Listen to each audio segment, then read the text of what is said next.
복음서를 읽겠습니다. 복음서를 읽을 때는 다 같이 일어나 주시고요. 제가 읽겠습니다.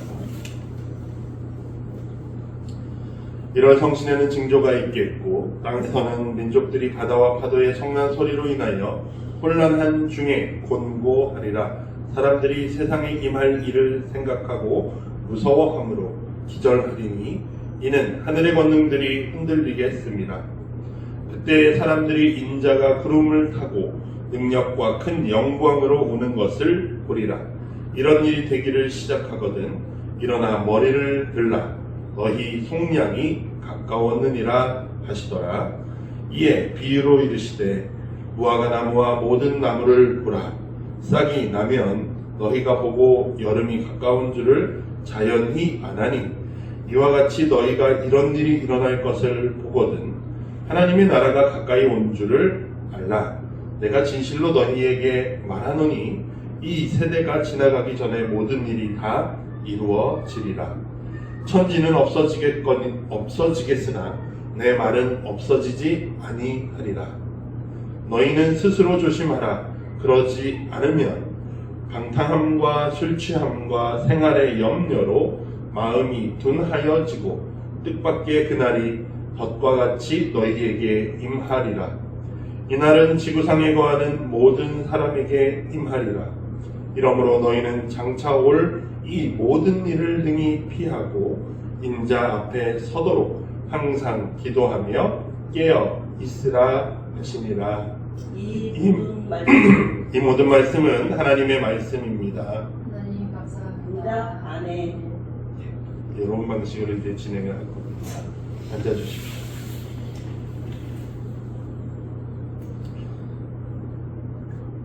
네, 할렐루야. 아멘. 감사합니다. 소망의 빛으로 오신 주님을 기다립니다. 오늘도 예배 자리에 나오신 여러분 모두를 주님의 이름으로 축복합니다. 아멘. 오늘부터 4주간의 대림절을 시작합니다. 이미 오신 주님이 다시 오실 것을 기다리며 오늘도 소망을 갖고 예배하는 여러분 되시기를 부탁드립니다. 또한 하나님의 손길을 기다리는 모든 이들의 기다림 속에 주님께서 기쁨의 소식을 전하시는 역사가 있기를 주님의 이름으로 축복합니다. 아멘. 지난 시간 저희는 예수님이 우리의 왕이시다라는 말씀을 나누었습니다. 그 왕은 우리를 구원하시기 위해 우리에게 이 땅에 오셨다라고 하셨고 그 왕께서 자신의 양들에게로 가셨다라고 했는데요. 그곳이 어디였습니까? 갈릴리라고 하는 지역이었다고 말씀드렸어요. 예수님이 계실 때의 그 자리는 갈릴리였겠지만 우리가 있는 갈릴리는 또 다를 수 있습니다. 주님께서 오셔서 갈릴리에 계시니 우리들도 주님이 계신 곳에 함께 가야 합니다. 주님이 낮은 곳으로 오셨으니까 우리도 낮은 곳으로 흘러가자라고 말씀드렸는데요. 주님께서 계신 곳에 함께 여러분들이 있는 그러한 은혜가 있기를 그렇게 있어 주시기를 주님의 이름으로 간절히 부탁드립니다. 오늘은 교회력의 첫 시작하는 주일입니다. 우리는 첫 주일을 대림절이라는 절기로 시작합니다. 영어로는 어드벤트라고 하고요. 라틴어로는 아드벤투스라고 읽습니다. 로마 시대에는 이 단어를 어떤 형식으로 사용했냐면 황제가 어떤 지역에 가기로 공포를 합니다. 그러면 그 황제가 그곳에 방문하는 그 기간을 아드벤투스라고 불렀습니다. 그런데 교회는 이 용어를 교회의 용어로 가지고 왔습니다. 그래서 뭐라고 말하냐면 하나님이 우리에게 찾아오신다라는 의미를 적용한 거예요. 황제의 자리에 누가 가요? 하나님이 예수 그리스도가 계시고 그분이 우리에게 찾아오실 것이야 라고 하는 기대와 소망을 갖는 절기가 대림절이라는 기간이에요. 그래서 이 대림절의 키워드는 기다림이라는 단어입니다. 오늘 예배를 시작하면서 초를 밝혔습니다. 기다림초라는 거고요. 주로 독일에서 유럽에서 시작한 전통입니다. 우리가 대림절에 가장 대표적인 전통은 입구에 있는 것처럼 트리를 만드는 거예요. 크리스마스 트리를 만드는 것이고, 또 교회 안에 있는 전통 중에는 이렇게 초를 밝히는 기다림초라는 전통이 있습니다. 기다림초는 요한 헨리히 비헬렌이라는 독일 목사님이 어린이 보호 시설을 운영하셨어요. 그러니까 요즘으로 치면 보육원 같은 공간이죠. 그 공간을 만들어서 아이들을 돌보실 때 기도하는 장소에 이렇게 초를 대림절을 맞아서 기다림초를 처음 두셨다고 합니다. 그리고 그 방식이 이제 다 이렇게 전해져서 성당이나 교회나 할 것 없이 다들 하나의 전통으로 활용하고 있습니다. 처음에는 보라색 초나 빨간색 초 4개를 사용했습니다. 그런데 이제 시간이 지나면서 이 초에도 신학적인 의미를 부여하기 시작해서 하나씩 지금 보시면 초의 색깔이 다 다르고 초마다 의미가 있습니다. 오늘 붙인 초는 소망의 초라고 말하고 예언의 초라고도 말합니다. 단순히 초 이쁘다, 불을 켜니까 분위기가 좀 사네, 이런 느낌으로 받아들이시지 말고 요걸 통해서 우리가 뭘 생각해야 돼요? 기다림의 의미를 우리가 생각하고 기억해야 합니다.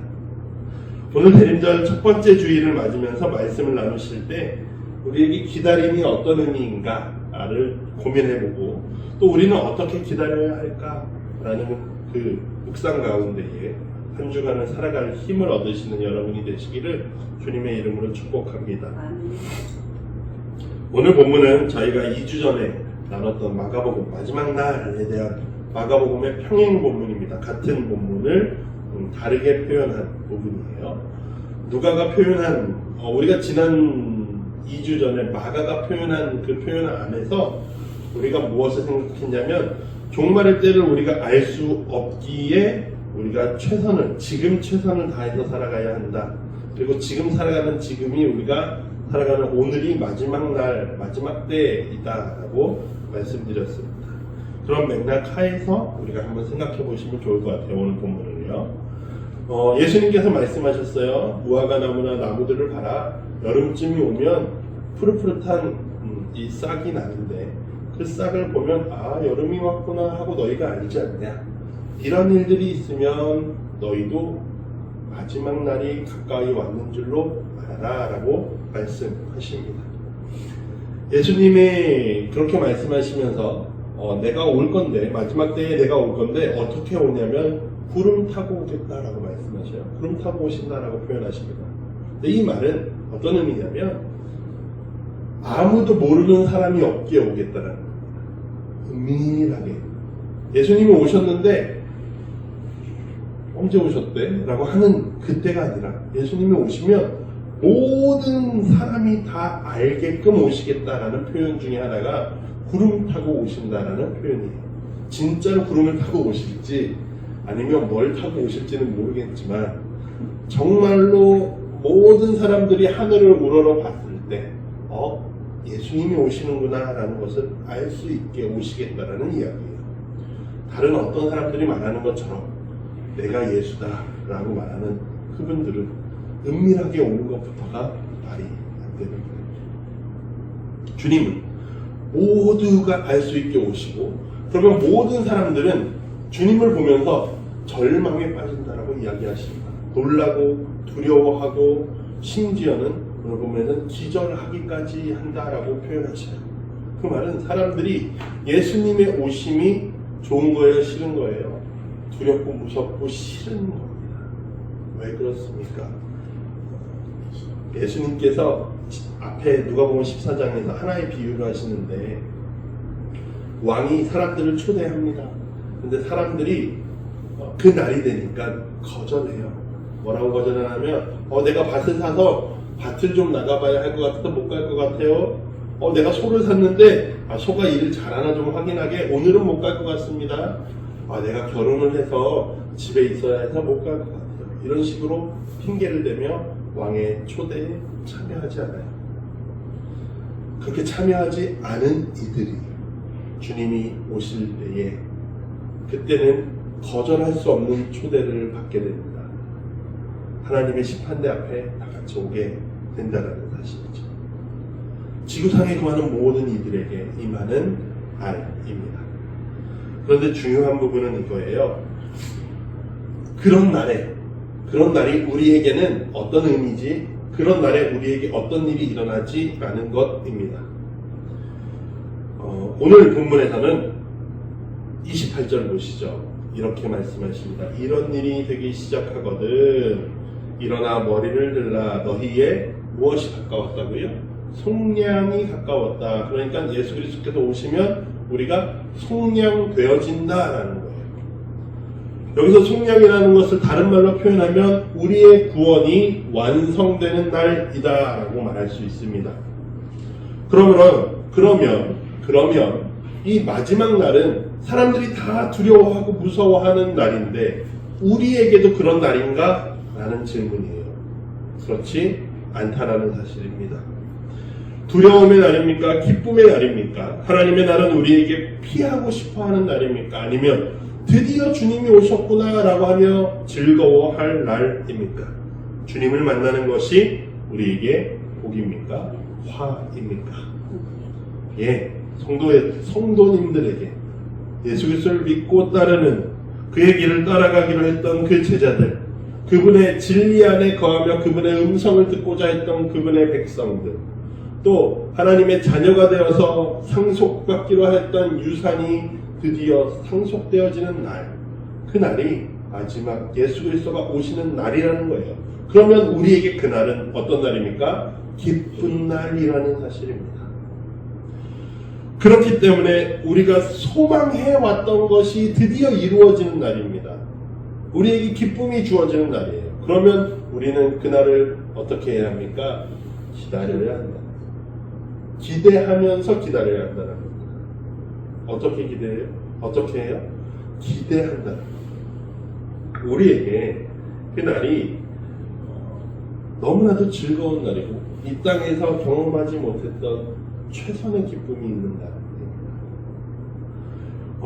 예레미야 오늘 읽었던 구약 성경에 이런 말씀이 있습니다. 그날에 유다가 구원을 받겠고 예루살렘이 안전히 살 것은 이 성은 여호와는 우리의 의라는 이름을 얻으리라 라고 말씀하십니다. 나라를 잃었던 유대인들에게 있어서 다윗의 나라가 회복되어지고 또 예루살렘 성이 다시 세워지고 성전이 다시금 회복되는 그날은 너무나도 기대하는 날이에요. 예레미야는 이러한 예언을 하는 겁니다. 회복되어질 것이다 라는 표현을 하죠. 하나님의 말씀이 성취되는 날이라는 거예요. 우리는 그날에 기뻐해야 하는 거고 기쁜 날입니다. 우리가 기뻐해야 해가 아니라 그냥 기쁜 날인 거고 그렇기 때문에 우리는 그날에 대한 소망을 가지고 살아가는 거예요. 단순히 주님이 오셨나 봐.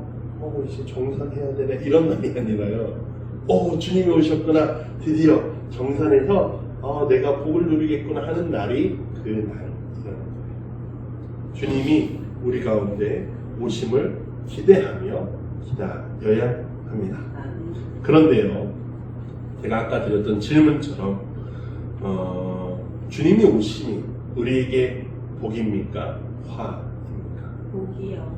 예, 그런데도 주님의 재림이 우리에게 분명한 복임에도 불구하고 우리는 걱정하거나 혹시 염려하거나 두려워하고 있지는 않는가 하는 사실이에요. 주님이 벌써 오시면 어떡하지? 라는 거. 주님 아직 나 더 놀 게 남았는데 벌써 오시면 어떡하지? 라는 걱정. 나는 아직 좀 준비 안 됐는데 라고 하는 그 걱정. 오늘 본문 34절에 이렇게 말씀하십니다. 주님께서 너희는 스스로 뭐하라고요? 조심하라 라는 것입니다. 방탕함과 술 취함과 생활의 염려로 마음이 둔하여지면 뜻밖의 그날이 덫과 같이 너희에게 임할 거야 라고 말씀하시는데요. 오늘 방탕함, 술 취함, 이 염려 때문에 우리의 마음이 어떻게 되었다고요?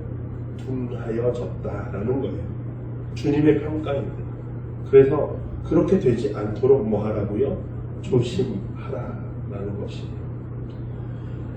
이 세 가지 방탕함, 술 취함, 생활의 염려는 우리의 마음이 어디를 향해 있냐면 세상을 향해 있다라는 것을 예수님이 말씀하시는 거예요. 너희의 마음이 세상을 향해 있으면 너희의 마음은 둔하여질 거야. 그러나 너희의 마음이 어디를 향해 있어요? 주님을 향해 있는 것. 즉 주님이 오시는 것을 바라보며 기다리는 것. 그것이 너희의 마음이 둔하여지지 않게 주님을 볼 수 있게 하는 일이라는 사실입니다. 제가 이번 주에 친구 목사님하고 대화를 조금 했는데 이야기를 좀 나눴는데 친구 목사님이 저한테 박사학위 같이 해볼래라고 했어요. 이 말은 자기가 하고 싶은데 자기 혼자 하기는 조금 겁나고 너도 좀 같이 할래? 뭐 이런 농담처럼 이렇게 했었거든요. 근데 이게 왜 그런 이야기를 했나 이야기를 좀 들었습니다. 그 친구 목사님이 있는 그 지방에 여러 교회들이 있는데 큰 교회에 있는 부목사님 중에 한 분이 지방의 광역권에 있는 교회 한 1000여 명 모이는 데에 담임 목사로 초빙을 받았어요. 뭐 사실 이 이력서 내고 뭐 가서 설교하고 해서 선발된 거긴 한데 그 목사님 가신 목사님이 박사학위를 받았다고 그러더라고요. 근데 사실 박사학위가 있다고 다 큰 교회 갈 수 있는 건 아니고 그분이 잘했겠죠.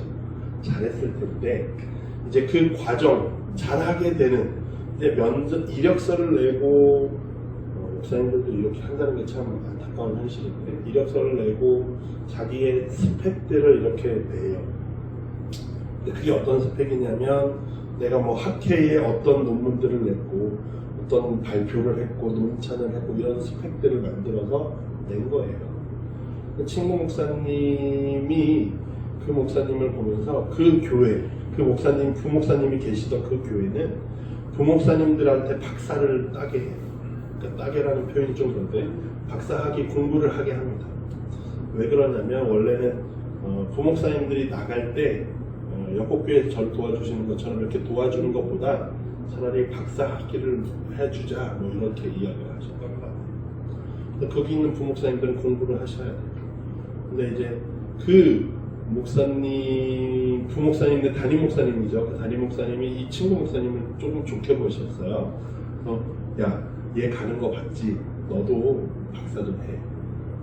내가 도와줄게. 뭐 이렇게 얘기하시는 거예요. 그러니까 친구 목사님이 박사를 할까? 그런 마음이 생긴 거죠. 나도 할까? 근데 원래는 공부하고 싶은 마음이 있었대요. 원래 이 박사 공부를 하고 싶은 마음이 있었고 그 아내 되는 목사님도 같이 공부를 할까? 뭐 이런 마음이 있으셔서 원래 공부를 좀 할 생각이 있었는데 지방의 다른 목사님이 좋은 곳에 영전됐다고 표현해야 되나요? 좋은 데 가는 걸 보니까 나도 박사를 시작해야 되나 라는 생각을 한 거죠. 그래서 그런 생각을 가지고 박사를 해야겠다라는 생각을 가지고 저를 만나는 날 아침에 월요일이었어요. 그날이 월요일 아침에 교회 유튜브에 댓글을 다시는 미국에 계신 성도님이 있대요. 미국에서 영상으로 예배에 참여하시는 성도님이 있는데 그분이 내가 우리 교회 예배하는 이유를 해가지고 댓글로 이렇게 쭉 달아놨는데 그걸 보면서 이 친구 목사님이 뒤통수를 맞은 거예요. 주님께서 나에게 말씀하신다라고 생각했다. 그러면서 자신이 해왔던 목회의 방향과 내가 지금 박사를 받으려고 하는 목회 이 과정의 방향이 잘 맞춰져 있나를 고민하게 되는 거죠. 성공을 위한 욕심이 자기 안에 있으면 좋은 겁니다. 성공을 위한 준비로 마음이 둔하여질 뻔한 겁니다. 친구 목사님만 그런 게 아니라 저도 뭐 저라고 왜 욕심이 없겠습니까? 욕심이 얼마나 많은지 모르겠습니다. 여러분은 어떻습니까? 세상의 욕심이 여러분 안에 혹시 가득하지는 않습니까? 그렇다면 우리가 이걸 기억해야 합니다. 뭐요? 주님이 다시 오신다 라는 사실이에요. 우리는 그 사실을 너무나도 잊고 그냥 살아갑니다. 우리는 끝이 있다라는 사실을 생각하지 않고 내일이 또 있을 것처럼 그냥 적당히 내 욕심대로 주님의 일은 나중에요 주님이라고 말하면서 우리는 살아갑니다. 주님이 다시 오실 때 둔하여진 우리의 마음이 그대로 있다라면 우리는 과연 주님 앞에 설 수 있겠느냐라는 사실이에요. 오죽하면 주님께서 조심하라라고 말씀하셨겠습니까? 예수님이 하셨던 비유 중에 10처녀 비유가 있습니다. 지혜로운 5처녀와 미련한 5처녀가 신랑이 오기를 기다리다가, 지혜로운 처녀들은 기름을 준비해서 신랑이 올 때까지 기다렸다가 신랑과 함께 잔치에 참여하고요. 미련한 처녀들은 기름을 준비하지 않고 꾸벅꾸벅 졸다가 갑자기 불이 꺼질 때쯤 돼서 기름을 채우러 갔다 오니 신랑이 이미 잔치집에 들어갔습니다. 그들은 잔치에 참여하지 못했죠. 혼인잔치에 들어가지 못하면 어떻게 되겠습니까? 그래서 주님이 조심하라고 하셔요. 36절에 이렇게 말씀하십니다. 이러므로 너희는 장차 올 이 모든 일을 능히 피하고 인자 앞에 서도록 뭐하라고요? 항상 기도하며 깨어 있어라 라고 하셨다라는 거예요. 오늘 요 항상 기도하고 깨어 있어라 라고 하신 이 말씀을 기억하시면서 초에 대한 이야기를 조금 다시 해보겠습니다. 오늘 밝힌 초는 아까 말씀드렸다시피 예언의 초라고도 부르고요, 소망 혹은 희망의 초라고도 부릅니다. 색깔은 가장 진한 보라색이에요. 가장 진한 보라색. 이 진한 보라색은요, 우리의 죄를 상징합니다. 하나님으로부터 돌아선 우리에게는 소망이 없었어요. 그러나 이 땅에 주님이 빛으로 하나님이 찾아오셨다는 것. 이 죄 가운데에 빛이 찾아오니 소망이 생겼다라는 거예요.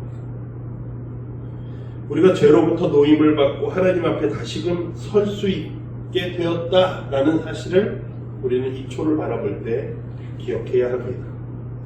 초에서 비추는 밝은 빛이 어둠을 걷어내고, 우리 지금 낮에 예배드리니까 조금 덜하지만 밤이 됐을 때 어둠을 밀어내는 빛이 있죠. 이 빛이 어둠을 밀어내고 우리를 비출 때 우리가 적나라하게 드러납니다. 그때 우리의 연약함을 보게 되고 우리의 둔한 마음을 발견하게 한다는 사실이에요. 우리에게 소망이 주어졌는데도 여전히 죄에 허덕이는 우리의 현실을 바라보게 합니다. 그것이 이 빛이 하는 일입니다. 빛이 우리에게 비추었을 때 우리는 주님과 함께 우리의 그 연약함에 대해 고백해야 하는 것이죠. 대림절 첫 주에 우리에게 말씀하시는 바입니다. 죄를 고백하는 우리에게 하나님께서 은혜를 베푸십니다. 장차 우리에게 올 환난, 모든 일을 능히 피하게 견디게 하십니다. 또 우리가 주 앞에서 설 수 있게 하신다라는 거예요. 그러니 우리는 주님께 깨어서 기도해야 합니다. 우리의 기도의 내용은 단순히 하나님 이거 해주세요 저거 해주세요가 아니라, 하나님 나의 연약함을 긍휼히 여겨주시옵소서. 하나님 내가 또 결국은 이런 죄가 주님 앞에 있습니다. 주님 나를 용서하여 주시옵소서 라면서 그렇게 기도하는 것이 우리가 마지막 때에 깨어 있는 것이라는 사실입니다. 사랑하는 성도 여러분, 우리 신앙의 선배들은 이런 자세를 위해, 이런 가르침을 위해서 대림절이라고 하는 기간, 절기를 시작했습니다. 우리의 느슨한 마음에 긴장감을 부여하고 우리가 바라볼 것이 세상이 아니라 주님이라는 사실을 가르치기 위해서입니다. 마지막으로 이 사실을 꼭 기억하십시오. 우리가 주님을 만날 날을 기다리는 것처럼 주님께서도 우리를 만날 날을 기다리고 계시다는 사실이에요. 대림절의 기다림은 우리가 주님을 기다리는 것이기도 하지만 주님께서 우리에게 오시기 위해 기다리는 시간이기도 하다라는 사실입니다. 오늘 우리가 읽었던 데살로니가 서신을 기억하십시오. 바울이 데살로니가 교회에 보낸 편지예요. 이 편지의 배경이 어떠냐면, 바울은 지금 아테네 그 아덴이라고 하는 도시에 있습니다. 데살로니가 교회에 가려고 했어요. 근데 바울에게 일이 생겨서 가지 못했습니다. 그래서 누구를 보냅니까? 디모데를 보내는 거예요. 디모데를 보내서 그들에게 편지를 통해서 그들의 믿음과 신앙을 위해서 바울이 양육하고 훈육하는 뭐 이런 과정입니다. 근데 그 과정에서 바울이 내가 너희에게로 갈 수 없는 것이 너무나도 안타깝다라고 하면서 하나님께서 내가 너희에게 갈 수 있게 하시기를 원한다라는 기도의 내용들이 후반부에 나와요. 오늘 본문에. 그래서 이 바울이 어떤 특정한 교회에 이렇게 애착을 가진 모습을 보여주는 본문이 흔치가 않은데 그런 본문 중에 하나입니다.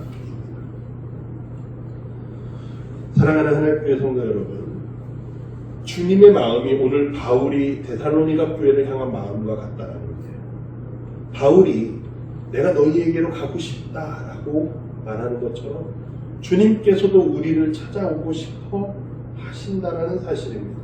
다만 아직 때가 되지 않았다라는 사실이죠. 대림절을 맞아 주님의 다시 오심을 기다리는 여러분이 되시기를 부탁드립니다. 주님을 만날 기대가 없는 것은 건강하지 않은 믿음입니다. 만약 내가 주님을 기다리고 있지 않다라면 내 마음이 둔하여지지 않았나 돌아보아야 합니다. 주님은 우리가 기대하며 기다리기를 원하십니다. 왜냐하면 주님이 그렇게 우리를 기다리고 계시기 때문입니다. 사랑하는 우리를 만날 날을 기다리고 계십니다. 주님을 만날 때까지 우리는 장차올 모든 일을 능히 피할 인내를 가지고 또 주님 앞에 설 수 있도록 우리가 바르게 깨끗하게 설 수 있도록 우리의 둔한 마음을 깨어내야 합니다. 우리가 우리의 연약함을 내려놓고 죄를 고백하며 주님께 기도할 때 우리는 주님을 기다리는 것입니다. 사랑하는 우리 하나님의 성도 여러분, 주님을 만날 때까지 당당하게 설 수 있는 여러분이 되시기를 부탁드립니다. 아멘. 주님께서 그런 여러분이 될 수 있도록 우리 가운데 함께 하실 것을 주님의 이름으로 축복합니다. 아멘. 그 무엇도 우리를 주님의 사랑에서 끊을 수 없으니 한 주간도 말씀을 가지고 힘을 얻어 살아가시길 바랍니다. 아멘. 오늘 주어진 말씀을 가지고 주님 나의 죄를 긍휼히 여겨주시옵소서라고 기도하시고 또한 주님이 오시는 그날을 우리가 기다리게 하여 주시옵소서, 깨어 기다리게 하여 주시옵소서라고 우리 다짐의 기도 우리 함께 하겠습니다. 주님 감사합니다. 대림절을 맞은 우리에게 기다림에 대해 생각하게 하시니 감사합니다. 우리가 주님의 다시 오심을 기대하며 기다립니다. 주님 기다리는 우리와 함께 하여 주시고 우리에게 힘을 더하셔서 우리의 마음이 둔하여지지 않게 하여 주시옵소서. 우리가 이 일을 위해 둔하여지지 않기 위해 주님께 나와 기도할 때마다 우리를 새롭게 하시고 우리를 죄 가운데에서 건져주시고 우리가 주 앞에 거룩한 자들이 되게 하여 주시옵소서. 주님이 우리에게 오심을 기뻐하는 우리 되게 하시고 또한 우리 가운데 말씀 가운데 거하시기에 그 말씀을 듣고 돌이키게 하시고 또한 주님이 우리에게 오실 것을 기대하며 기다리는 우리 하나님께 성도 되게 하여 주시옵소서. 감사드리며 예수님의 이름으로 기도드립니다. 아멘.